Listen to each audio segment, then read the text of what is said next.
what are some of my rights when dealing with credit cards, credit issuers, Hmm. credit reports? So, say for instance, you check your credit report and there are inaccuracies on there, showing a balance that's no longer there. It's showing some late payments. Well, you do have some avenues here. Who are you going to contact and what are you going to do?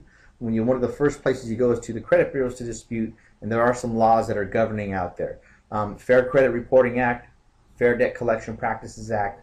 There are some HIPAA laws that relate to medical information out there. Truth in Lending Act that governs credit card companies, and then there's various state laws.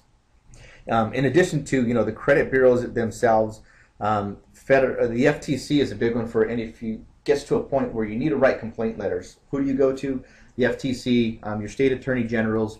And real quick, Mhm. for people that don't know what FTC stands for, the Federal Trade Commission. Yes. Okay. Now, Federal Trade Commission, state attorney generals, Better Business Bureau.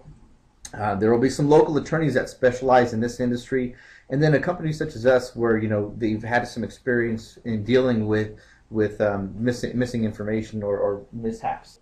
That was me. Thank you for having me out, Adam. Credit Score Solutions Made Simple. Anything that has to do with your credit report, we can help you with. Thank you so much, Caesar. And again, my name is Adam Vianetta with Wholesale Capital Corporation. We're a direct mortgage lender out here in Southern California. Talk to you soon. Thank you very much for listening.